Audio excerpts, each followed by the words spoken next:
Good morning. We appreciate you kindly waiting. On behalf of OLADE and the Knowledge Platform Networking Expert, we thank you for participating in this webinar related to the thematic climate change.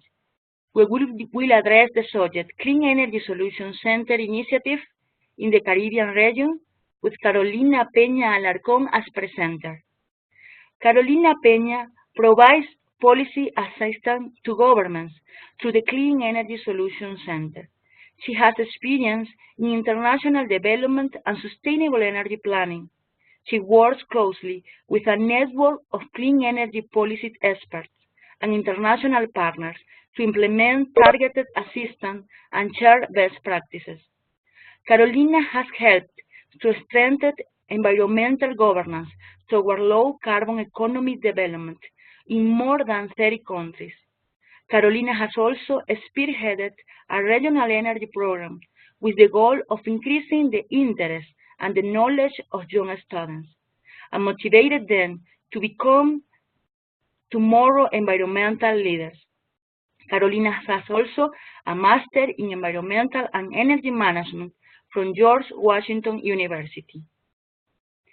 It is necessary to remind all the participants that you can ask questions to the presenter through the chat, and this will be answered once the presentation is finished. Please keep your microphone off.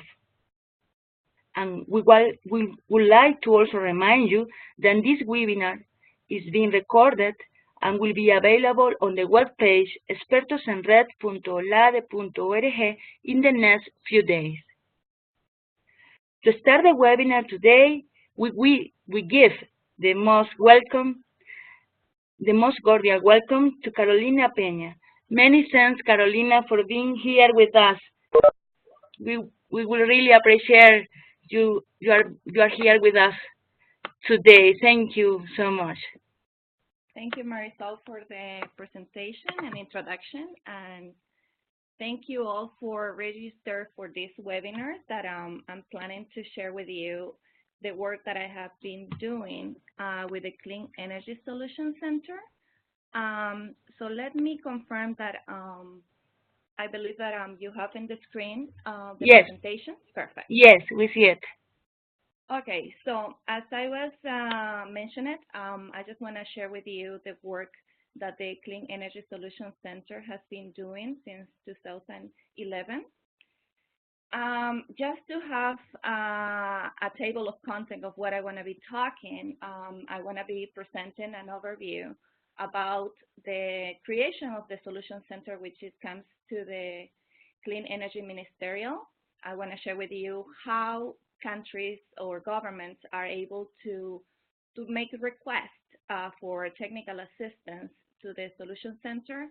And also you can have a sense, a flavor of what is the type of assistance that we have been doing. I want to be presenting some cases that we completed, but also some cases that are ongoing right now.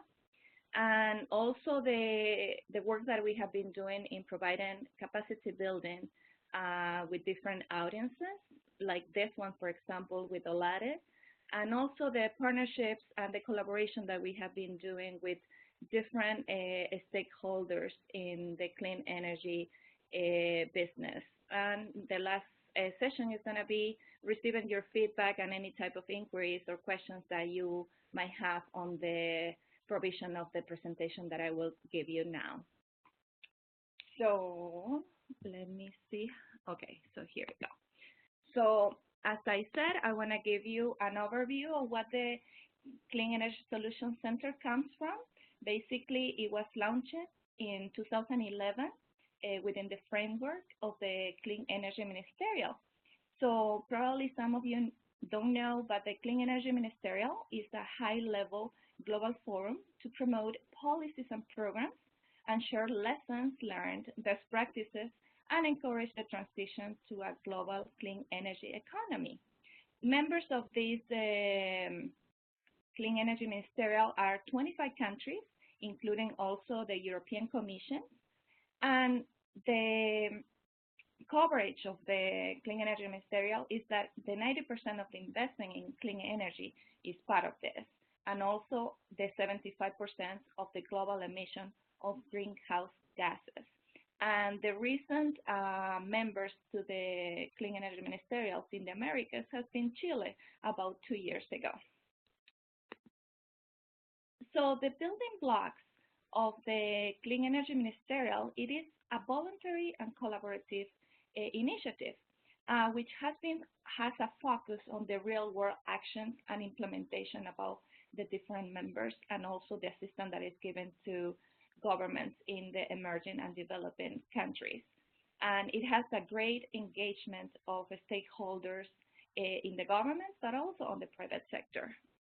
And let me take this one. It has annual meetings of ministers every year. Actually, this year, 2018, is the 9th meeting that we have. And it is the only meeting for energy ministers that is exclusively dedicated for clean energy. So just to give you an idea, so in 2010, it was when it was held the first Clean Energy Ministerial in the United States. And as I mentioned it to you, this year is going to be the 9th one, which is going to be held in Denmark, in Copenhagen, from the 23rd to the 24th of May. So actually almost in a month from now. So the Clean Energy Solution Center. So I just want to give you like a very direct information. It helps the government, the policy makers, in order to design and adopt policies and programs that support the deployment of clean energy technologies. Also, this is achieved by supporting the development and implementation of policies. So that's what is the very close relationship with governments, because they are the ones that are the policymakers, in order to access the energy and the assistance for free costs of the requests that are coming from the country. So basically, the assistance that the Solution Center provides is free of cost to the government. And we provide also training tools and webinars, like this one, for example, but dedicated to the needs of the countries that they ask for our assistance. And how it's been sponsored is basically coming from the governments of Australia, Sweden, and also the United States. This is financial assistance that we receive, but also we have in-kind contribution from the government of Chile through the Ministry of Energy. And the way that we collaborate, the assistance that is provided under the Solution Center is come from the National Renewable Energy Laboratory, or NREL. So the goals of the Solution Center is deliver targeted assistance, very dynamic, that it enables expert assistance being shared, and like some of people know, the peer-to-peer sharing of experience. It serves as the first stop clearinghouse of clean energy policy and finance resources, and share policy and finance best practices. So it's a mechanism for sharing information and knowledge and tools across the countries, and upgraded fostering of dialogue of emerging policy and finance issues. Our target audience, basically, as mentioned earlier, is the government's policymakers, but also it also includes, we recognize that the government has to have also leverage from the private and the energy entrepreneurs or NGOs. So we also collaborate with them, but always that has a collaboration with the government. So I just want to share with you also the major accomplishment that has been given in the Solution Centers. As part of our core of expertise, we have about more than 60 experts that are coming from around the world. We have delivered since it started about 425 policy requests from more than 90 countries. As I mentioned it earlier, the focus has been in emerging and developing countries. So as such, the regions that we have delivered the assistance, it was in Africa, Asia, and Latin America, and the Caribbean. So the experts that I mentioned it earlier, the 60+ experts that we have, is come from 15 countries, And in 2015, in addition of the policy support that we provided to governments, we also added another assistance which is related to financing mechanisms for the countries. Later, we were able to deliver training to more than 15 attendees or officials through the webinars and the training events, and with other partners as well that we make some collaboration. In our library, we also have around 5,500 resources that it can be accessed related to policy. And in the work that we have been doing, we always engage with different stakeholders in order to include collaboration and to have greater impact in the delivery of assistance to the countries. So just to give you like the more deeper information about what the Solution Center provides is through the landmark, which we call as an expert. So this is a service that we provide to the countries at no cost. And this one is basically to put the policymaker in touch with one of our 60 global experts, because they are the ones that can provide the assistance that is being requested by the government. So later on, I want to give you in more details how this service works. And as identified in the slide, we cover different topics regarding the focuses of clean energy. So just to give you in a snapshot, the type of consultants that we work with is, for example, CONUE in Mexico. We have also people from China. So basically, the experts that are part of the Solution Center is coming also from different agencies that are working on. So that can give you a more deeper understanding the recent technologies that are ongoing. So now I want to share with you that the assistance focus again on government needs in developing clean energy policies and programs. And the assistance can be used to design or improve strategies, market frameworks, standards, financing programs, and to increase the use of clean energy. The work has ranged from the design of feed-in tariffs and clean energy funding programs, accessing existing grants programs, or the market potential for certain fuels or technologies. And you can see from the slide the different specific areas that we work with. Basically, it's any policy or program looking to foster or finance clean energy that can be considered. But who is eligible for this assistance? So it focuses, again, as mentioned earlier, on developing and emerging countries. But if you work at any level of government, not necessarily just on the ministries of, like in headquarters, we work also with regional and local levels. So if you're working with those levels or technical organizations working on behalf of a government, you can contact us for assistance. So the assistance, it has 3 levels. Basically, the one that is started is the short turnaround, which ranges from 1 to 20 hours.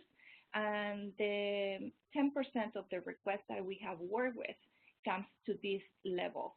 The second level of assistance is a graded provision to the countries. 70% of our requests range from this one, which is from 20 to 40 hours. And lastly is the one that requires more deep support that ranges from 40 to 120 hours. And this one is like about 20% of the requests that we have received. And generally it's because the requests that are coming from the government, for example, there is a workshop that has to be connected with a lot of policymakers. So then we might be able to extend the numbers of hours to attend that request. So it's case by case, depending on the request, and we confirm that delivery to a country. So just in some statistics, the requests that we have received by the different areas that we work with, renewable energy is the one that has the highest penetration, which is the 60%, and their energy efficiency and cross-cutting issues like finance, transportation has a percentage of 20% each.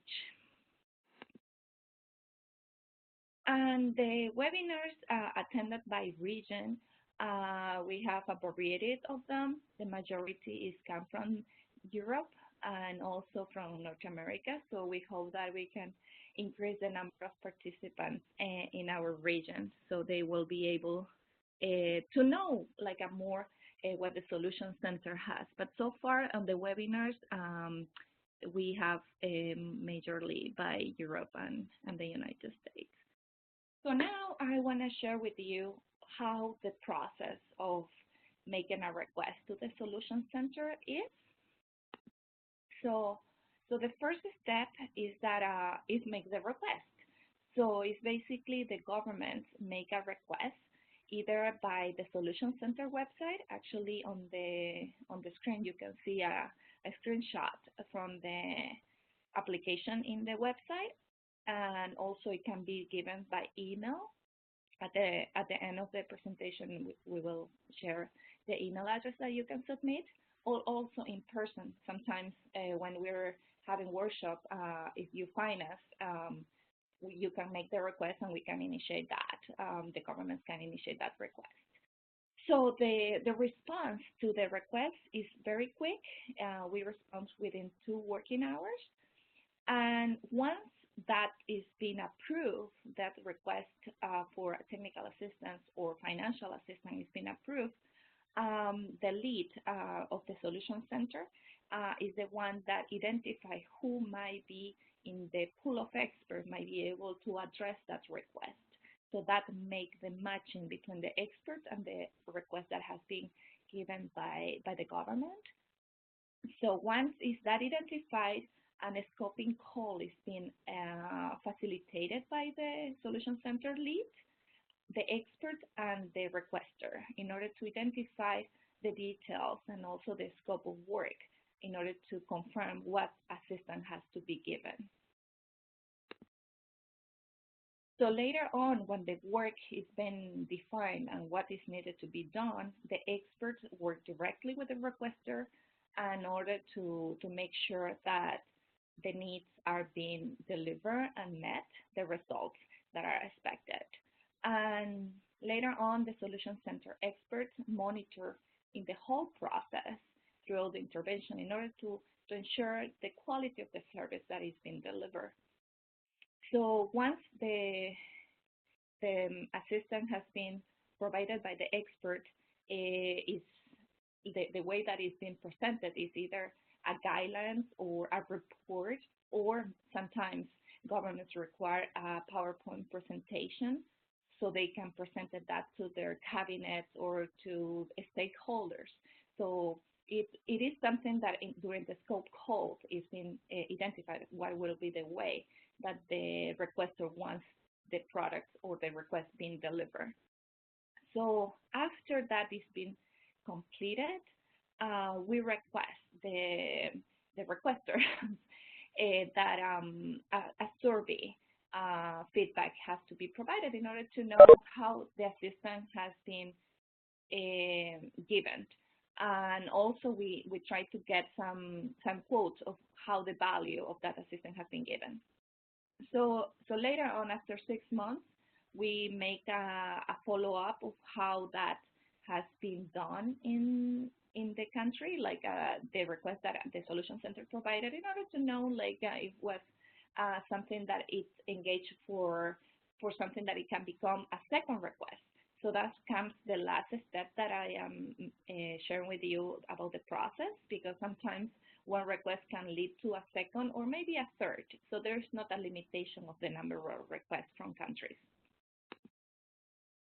So now I want to share with you some case studies and success stories that we have been able to provide. I want to be focused on the Caribbean because, as mentioned by Marisol, this one is being focused for the Caribbean region, but also it could be an example for other regions as a way that maybe in the future you would like to make a request. So the national support that we provided in Belize, it was actually an ongoing request that was addressed by the Organization of American States. Actually, personally myself, it was the one who was working with the government of Belize, with the Ministry of Energy, in order to assist them in intensifying the energy efficiency efforts in the government, businesses, and households. So it was a full technical assistance that has to be delivered. So we contact the Solution Center in order to partner with us. So basically, they assisted in helping the Ministry of Energy in conjunction with the Bureau of Standards in developing recommendations for making adaptations on the minimum energy performance standards, specifically for lighting, refrigeration, air conditioning, and motor engines. So we have conducted several national consultations in Belize, and at the last meeting that we have, we invited the CARICOM Secretariat, the program manager, and also the CROSQ, which is the body for standards and labeling in the Caribbean, in order to learn about the progress that we have been doing and the work that we have been doing in Belize. As a result, they got interested to also to expand this national effort to a regional effort. So that's how in the year after, because that's a system that we delivered in Belize, it was in 2015. In 2016, in Guyana, during the special meeting of the Council for Trade and Economic Development, the COTED, in Guyana, they have been recommended, this work that we initiated for the recommendation of the MEPs to be a part of the CARICOM regional strategy for energy efficiency. So that was something very positive because it started as a national effort, but also that one, it was scaled up as a regional effort, which is still ongoing and is still being in the development because the preparation of standards takes time. So there is still some work on that field. So now I want to share with you another example, which is the multi-level national support that was given to Antigua and Barbuda. So this one is an example of 3 requests that were made given the importance and given the ongoing work in a country. So it started with the engagement of the Ministry of Environment, which they wanted to legislate a fund for energy and climate investment. So they were, and also because they are the focal point for the Global Environmental Facility and the Green Climate Fund. So they were the ones who wanted to structure this fund in order to mobilize clean energy investment. But they request the assistance from the Organization of American States and the Solution Center in order to assist them of how to structure this fund. So among the assistance that we assisted in Antigua, it was to the delivery of 3 case studies or business models from various international funds in order for them to learn ideas of how they can structure their national fund, and also to prepare a business concept note that was presented to the cabinet. So the impact that was made it in this request, it was that we assist the government in order to prepare the way of how they want to structure and operationalize the fund and improve the local capacity in order to manage this fund. So it could serve as the national implementing entity for addressing and catalyzing investment. So later on, as the engagement has been given with this country, it was also a consideration for a second request, which was that Antigua and Barbuda is one of the first countries that submitted their action plans to the Conference of Parties and the commitment that they have, and also in the Paris Agreement.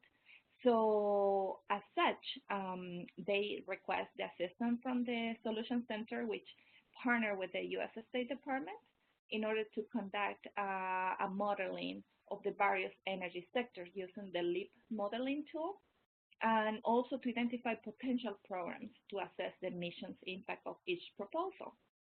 So the impact of that assistance, it was to help the policymakers to better understand and to have a deeper understanding of their baseline energy usage and the distance feedback of the impacts of various national proposals.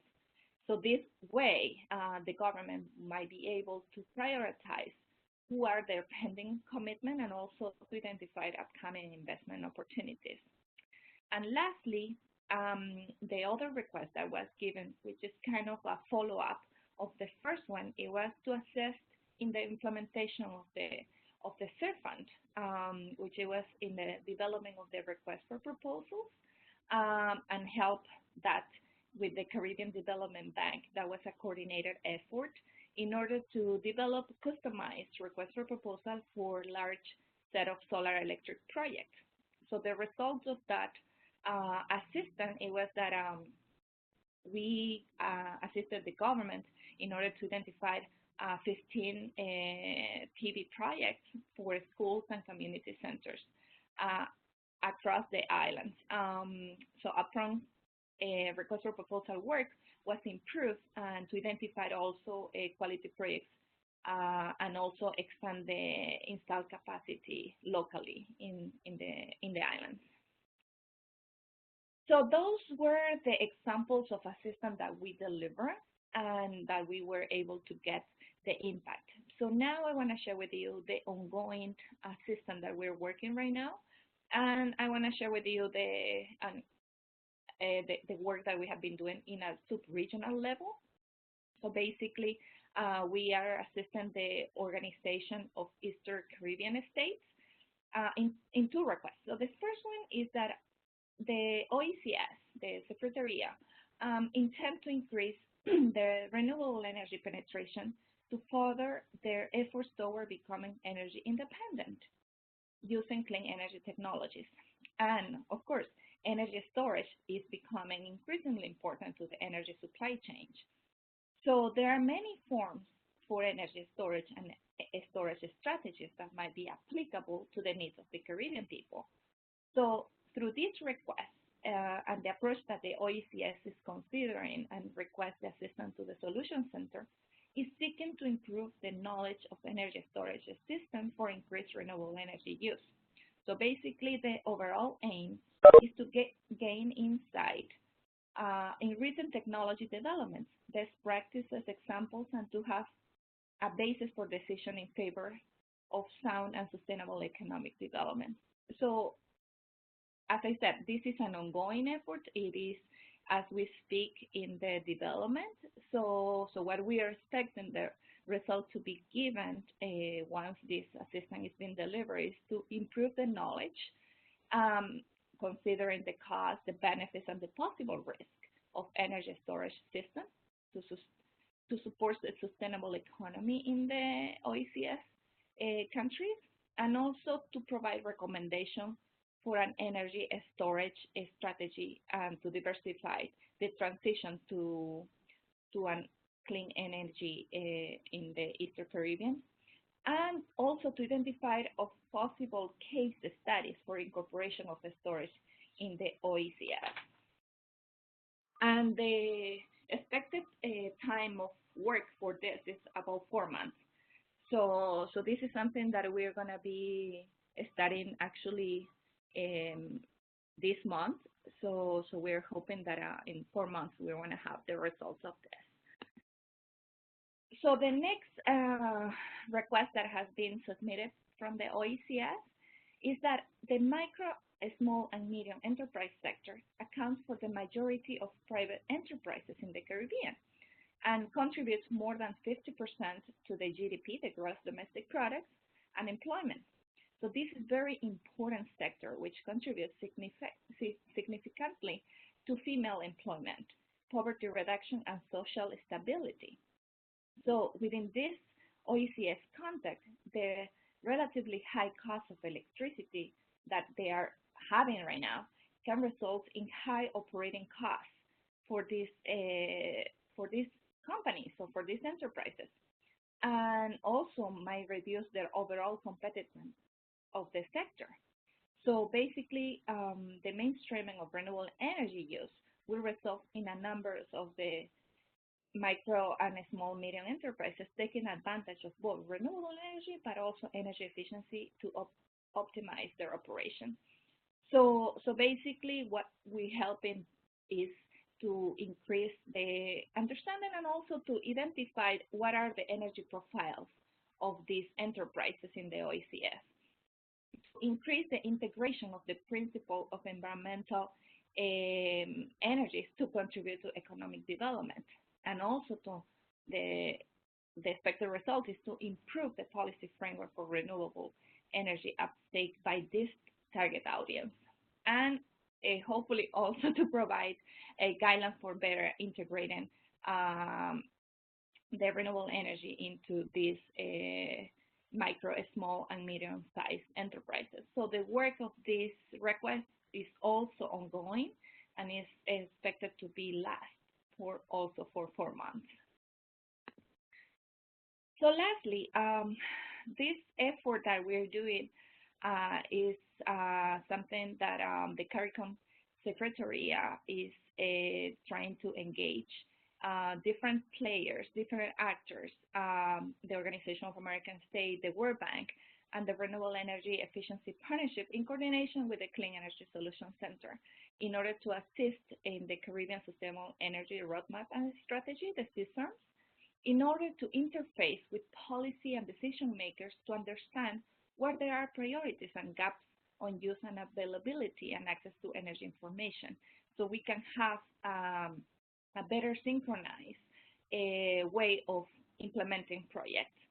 So as we speak also in the next coming 2 weeks, we're going to be conducting interviews among decision makers, development agencies, donor communities, and NGOs in the Caribbean nation to identify those priorities and gaps. So we are expecting that the results is to ensure that the CARICOM energy knowledge management strategy meets that, and also to enable relevant high-quality information to support data decision making among the policy and decision makers, and the most importantly is to engage efforts for collaboration and shared decision making in the design and implementation of initiatives to have a synchronized implementation of those. So the expected time for the duration of this request is 2 months. So we're hoping that that by June, July of this year, we're going to be able to have the delivery of this request. So that's what I finished with the case studies and the success stories. So now I want to share with you the capacity building and the training that we have been conducting. So as mentioned, as part of our accomplishment, it was the delivery of webinars. We conducted, since its creation of the Solution Center, about 225 webinars and trained about 15,000 people. We have partnered with different regional and national institutions in order to deliver the training sessions based on the request from the governments, because it's important to be able to kind of leverage the collaboration among the agencies in order to be more efficient within the countries.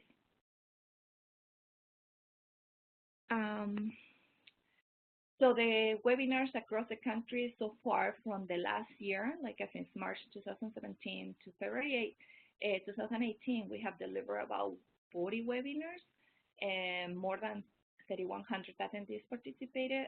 Most of them were in English, but there are several that are in French and Spanish. So all the webinars that we conducted, and they were recorded as well in the Solution Center in the YouTube channel. We have about 73,000 video views and 230 clean energy videos available, which has about 1,100 subscribers.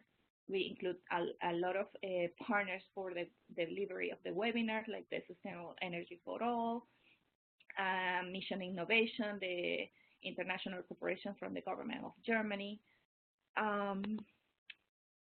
So the way that we provided the information in the library, we have by the different sectors in clean transport, energy access, energy efficiency, finance, grid integration, renewable energy. So we have a broad topics that we have made available through our library that you can access to those for information. So now, almost lastly is the partnership and collaboration that we have with the different actors. So the approach that we have is by topics, regional, and also some cross-cutting global elements. So by topics, as I said, we have different areas of what we collaborate, like for example, with mini grids.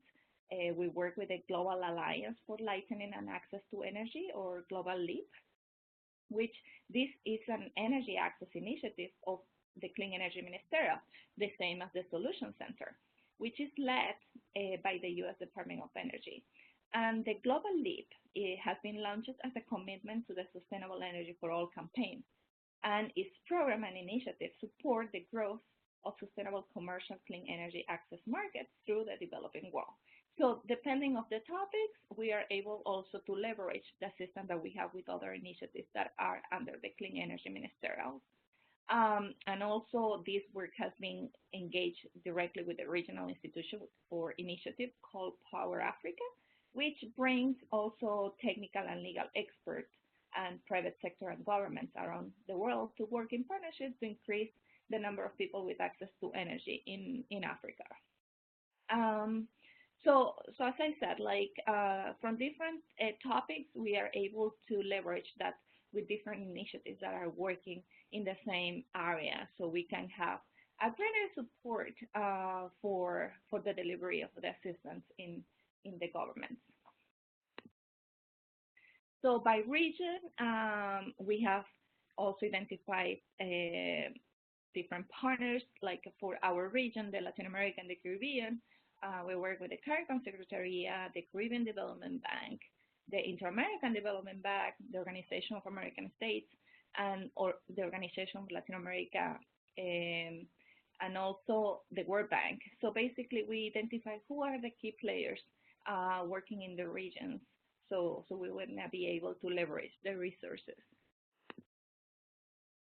And the Global Cross-Cutting Partnership, we also have delivered assistance with different agencies, also depending on how the agendas of those with the government requests are able to be delivered.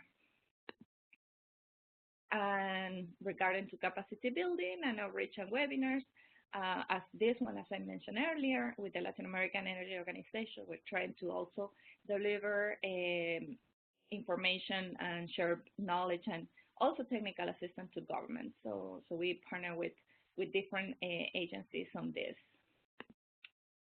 So now it comes to the question and answers. So finally, the information about my telephone and the way that you can communicate to myself, and also the program manager, which is Victoria Vicky Healy, the email address.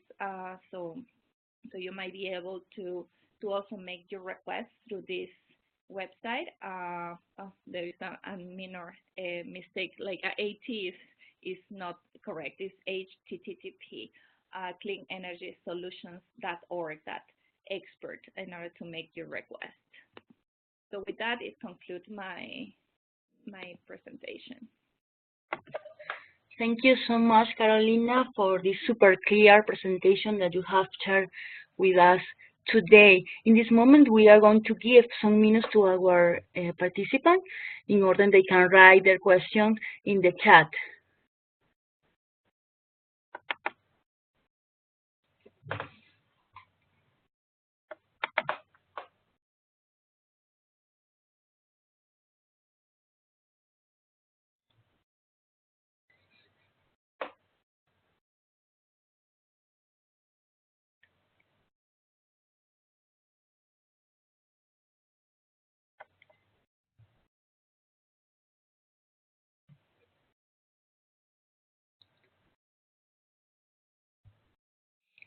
Carolina, we have already a question.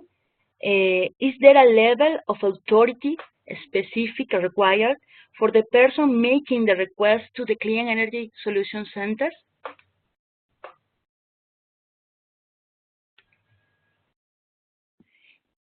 Marisol, ¿me la podría formular?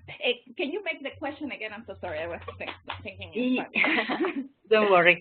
Is there a specific level of authority that has to have the person that is making the request to the Energy Solution Center? Okay, yes, there's no level of authority. So in other words, like the request cannot have to come from the minister. It could have come from the officer in charge of a particular area that the request wanted to be addressed. So that's what I mentioned earlier during my presentation, that there is no limitation of the level within the government.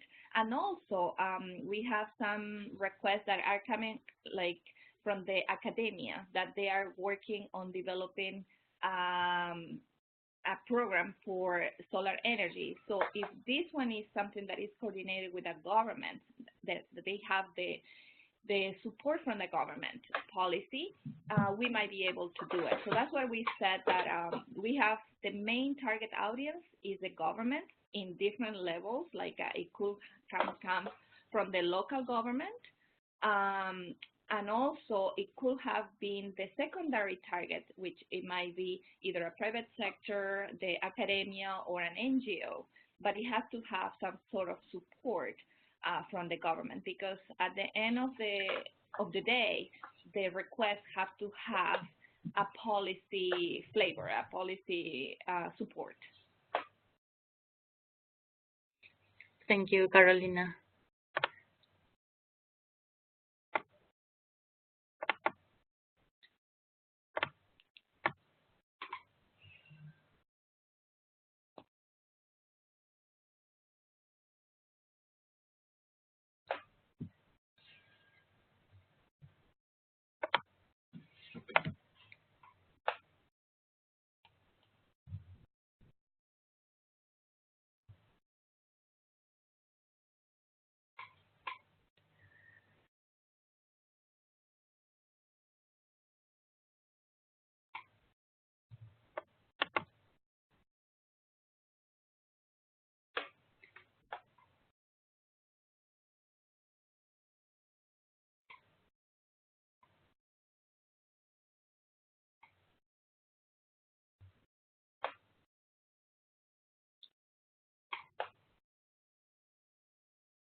Okay, we got another question. Rafael Pulgar said, the government must be represented by the ministry or can be represented by a state company? It could be either, but when it says a state company, I imagine like a public company, like for example, a utility. Exactly. Yeah, we have received actually a request from the Public Association of Utilities in the Caribbean, and just to make it clear, the type of assistance, like it could be an expert that is going to be address a request, but also we can organize webinars like the ones that you have under the OLADE network of experts. A webinar that we can bring experts that can have different views of lessons learned that can be shared.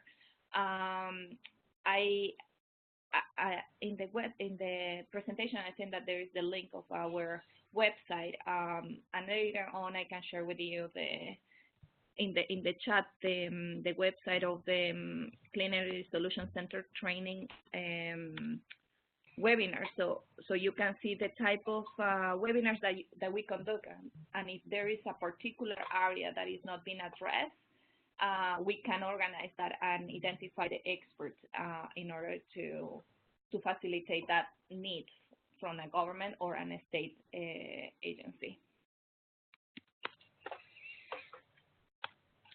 Okay, thank you, Carolina.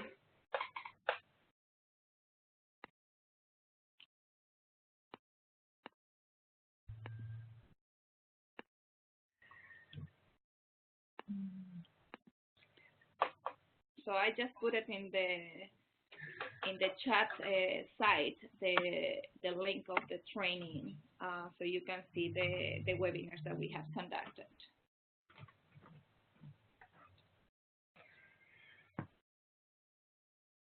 Jesus Woman asks, what is the parameter more important in the implementation of the clean energy solution in the countries of the Caribbean? Well, as probably most of the people know, our main parameter right now is climate resiliency, given the hurricane season that hit most of the islands last year. So we're helping in the climate resiliency. And also another area that we have doing, but not just on the Caribbean, is also on the gender participation as well, like having the inclusion of gender energy projects. So that's the two areas that we're working closely and in coordination with other agencies.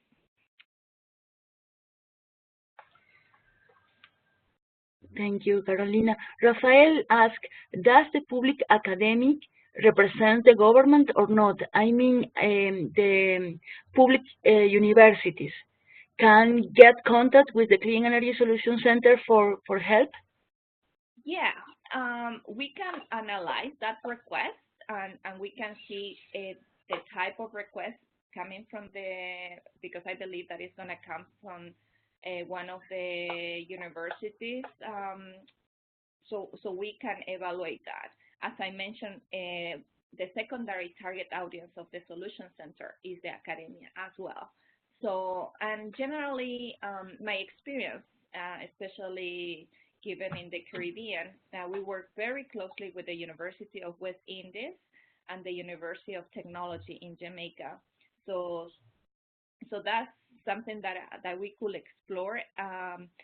My current knowledge is that it has not been any type of approach by them, but that's something that we welcome to have, because, and that's kind of being the invitation for the next webinar that we want to have next week, which is going to be the government strategies for public education and awareness.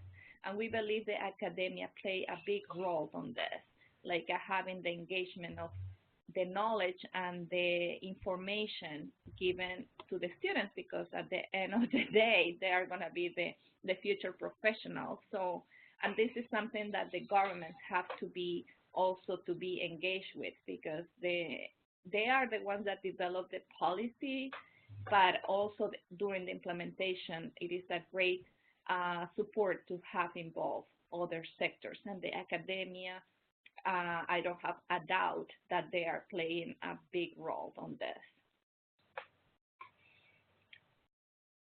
Thank you, Carolina. We have a last question. How can an expert offer his professional service to the Clean Energy Center and join this initiative? Well, that's something that I don't have the answer, but I invite the person that make that question either to myself or to Victoria Healy. I'm not familiar of how that involvement is given, frankly speaking. But I believe, like the ones that I have been able to be witness, it was with the Ministry of Energy from Chile, and that's the in-kind contribution that we received from the government of Chile, which basically we have 4 staff members of the Ministry of Energy that are able to deliver in-kind contribution, basically their time, to support some requests coming from other governments. Like, for example, last year, I have been able to be working with the government of Peru in the MEPS as well, the Minimum Energy Performance Standards. And Chile, specifically in the Ministry of Energy in Chile, one of the staff members was able to share some best practices that has been applied in Chile for the government of Peru. So to answer the question for the person is that I welcome to receive an email either to myself or to my colleague Victoria Healy to see how we can be able to have that person in the pool of experts for the Solution Center. Thanks, Carolina. So we are especially grateful to our participants for connecting today with us, and also to you, Carolina, for accepting this invitation to share with the OLADE expert community the work of the Clean Energy Solution Centers in the Caribbean. So many thanks for being with us today, and remember, all the participants, that we will have again Carolina next week sharing the webinar Governance and Strategies that advance public awareness and education toward a clean energy economy. Thanks a lot and have a great day. Thank you.